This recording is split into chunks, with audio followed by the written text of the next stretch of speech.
Ese wigeze urota ibintu byinshi nijoro ukabyuka wumva umutwe woroshye n'umutima watuje? Waba se ukunda gukanguka wumva utigeze urota ahubwo ukumva ufite stress, guhangayika no kudatekereza neza? Menya ko ibyo byose biba atari impanuka, nk'uko Dr. Matthew Walker abisobanura mu gitabo cye Why We Sleep. Inzozi zigira uruhare rukomeye mu gusukura no gufasha ubwonko gutunganya amarangamutima, stress no kwibuka ndetse no kwiga. Bityo rero ubushakashatsi bwemeza ko inzozi zigira uruhare rukomeye mu mikorere y'ubwonko. Muri iki kiganiro tugiye gusobanura inzozi n'iki mu bumenyi bw'ubwonko, turebe uko inzozi zifasha ubwonko kwisukura, uko zitunganya ibitekerezo n'amarangamutima. Ugumane natwe kugeza ku musozo unasobanukirwa ibibazo byinshi benshi bibaza ku nzozi, aho hari abibaza impamvu baryama ariko ntibarote. Ariko mbere y'uko twinjira neza mu kiganiro, niba ukunda ibiganiro bigufasha gusobanukirwa uko umubiri n'ubwonko bwawe bikora, kanda like kandi usangize abawe iki kiganiro.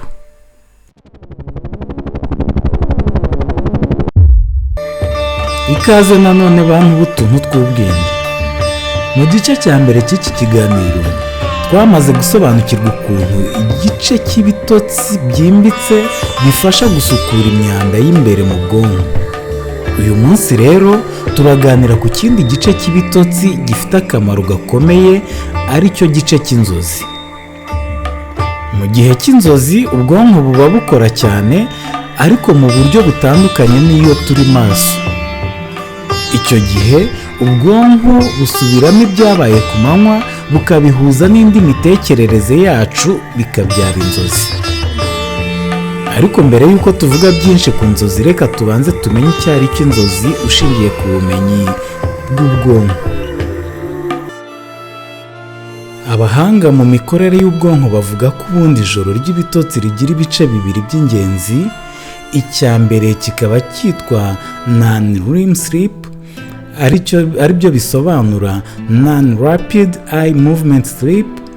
Muri iki gice hakabamo ibitotsi byoroshye n'ibitotsi byimbitse, bimwe twise deep sleep mu kiganiro cyacu cyabanje, bifasha umubiri n'ubwonko kuruhuka no kwisukura. Mu gice cya kabiri cy'ibitotsi rero ho habamo icyo bita REM sleep, bikaba bisobanura rapid eye movement sleep. Muri iki gice rero niho habera inzozi nyinshi, bigafasha gutunganya ibyo twize n'amarangamutima. Ibi bice byombi rero bisimburana inshuro nyinshi mu ijoro. Inzozi rero zibera muri icyo gice cy'ibitotsi cyitwa REM sleep, aribwo amaso aba anyeganyega vuba, bidakuyeho ko umubiri uba uruhuka cyane nanone, ariko ubwonko bukaba icyo gihe buba burimo gukora cyane kurusha ndetse no ku manywa. Nk'uko Dr. Matthew Walker abisobanura, mu gihe cy'inzozi ubwonko buba buri mu mikorere ikomeye. Igice gishinzwe amarangamutima bita amygdala kigakora cyane, naho igice gishinzwe ubwoba bukabije cyo kigatuza. Ibi nibyo bituma inzozi ziba umwanya wihariye wo gutunganya ibiri mu mutwe. Aha twakwibaza tuti, mbese inzozi zisukura ubwonko gute? Ni ingenzi gusobanukirwa ko inzozi zidafite uruhare runini mu gukuramo imyanda y'umubiri w'ubwonko nk'uko bigenda mu gice cy'ibitotsi byimbitse, ariko zisukura ubwonko mu buryo bwo mu bitekerezo n'amarangamutima. Mu nzozi ubwonko busubiramo ibyabaye ku manywa, bugakuramo uburemere bw'amarangamutima mabi, bugatandukanya kwibuka n'ububabare bwa ya marangamutima. Muri make uba ushobora gukomeza kwibuka ibyakubabaje, ariko inzozi zagabanyije ububabare byaguteraga. Dr. Walker avuga ko iki gice cy'inzozi gikora nka therapy cyangwa umuvuzi w'amarangamutima kamere. Iki gice gituma twibuka ibintu byabaye, ariko mu buryo bitakiduteye ihungabana rikabije.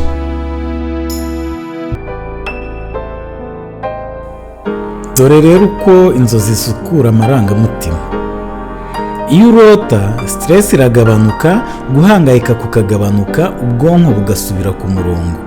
Niyo mpamvu umuntu usinziriye neza akagira inzozi zihagije, akenshi abyuka yumva yatuje, ashoboye gufata ibyemezo neza, adafite umunaniro w'amarangamutima. Ku rundi ruhande rero, iyo wabuze inzozi igihe kirekire, stress iriyongera, ibyago byo kwiheba n'ihungabana nabyo bikiyongera.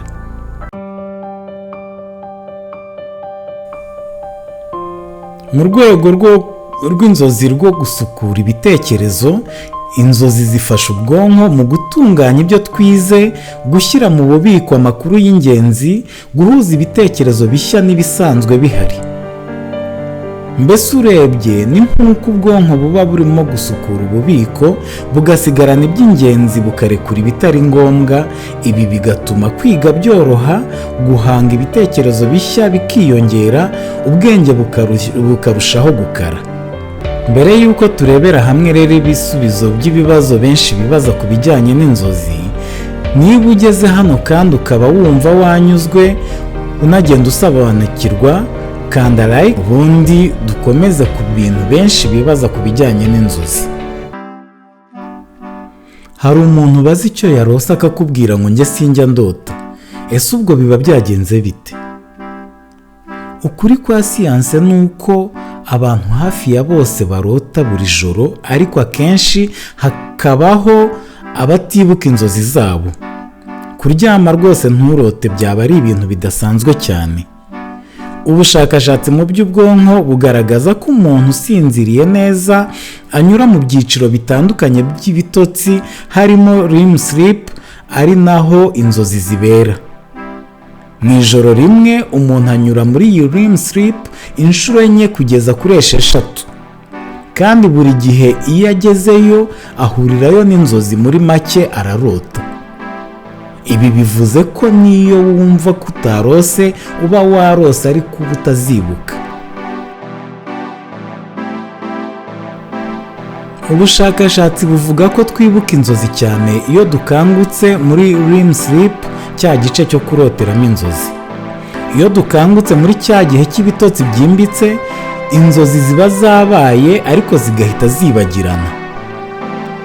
Byongeye, mu gihe cy'inzozi igice cy'ubwonko gishinzwe kubika inzibutso mu buryo buhamye ntigikora cyane, bigatuma inzozi zitabikwa neza. Ku bijyanye n'uko hari abantu batajya barotana mba, siyansi ivuga ko bishoboka, ariko ari ibintu bidasanzwe cyane. Akenshi kutarota biba bifitanye isano n'indwara z'ubwonko, imiti imwe n'imwe igabanya cya gice cy'inzozi, indwara zibangamira icyo gice cy'inzozi, cyangwa gukunda kubura ibitotsi mu buryo bukabije. Ariko niyo bimeze bityo, akenshi inzozi ziba zihari, gusa ntizibashe kwibuka cyangwa kugaragara neza.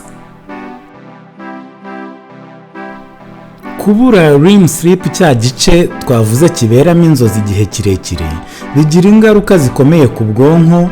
Stress iriyongera, kwibuka bikagabanuka, n'amarangamutima agahungabana, bamwe ndetse bikanaba byabaviramo amadepresiyo.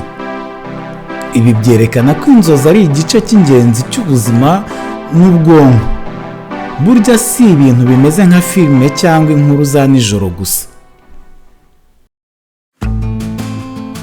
Utuntu tw'ubwenge twakuramo rero ni uko inzozi atari inkuru zidafite akamaro, si amafoto y'akajagari ya nijoro gusa, ni igice cy'ingenzi cy'isuku y'ubwonko, cyane cyane ku rwego rw'amarangamutima n'ibitekerezo. No kubyibazwa niba hari abatarota, umwanzuro urasobanutse, ntiturota rimwe na rimwe, ahubwo turota buri gihe iyo twasinziriye. Iyo wumva ko utarose, uba warose ariko ubwonko bwawe ntibubibike, bukabyibagirwa. Nubwo rero ibitotsi byimbitse bigaragaza akamaro mu gusukura imyanda y'umubiri w'ubwonko, inzozi nazo zisukura umutwaro wo mu mutwe no ku mutima. Rero kubura kimwe muri ibi byombi bigira ingaruka zikomeye ku buzima bwacu bw'imitekerereze. ushaka kwigirira ubwonko butuje rero, ibitekerezo bisobanutse n'umutima woroheje, watangira guha agaciro ibitotsi n'inzozi byawe. Niba wanyuzwe n'iki kiganiro, bitwereka ukanda like kuri iyi video, unayisangiza abandi, kandi wibuke aka kantu: gusinzira neza si ubunebwe, ahubwo ni ubwenge. Hagati aho se wari uzi ko ibi byateye byo guhindura ishinya umukara ari bimwe mu birimo gutera indwara za kanseri? Gumana natwe mu kiganiro cy'ubutaha umenye byinshi kuri iki kibazo. Mwakoze rero nshuti zacu kubana natwe, naho ubutaha mu tundi tuntu tw'ubwenge. Turabakunda kandi mugire ubuzima bwiza.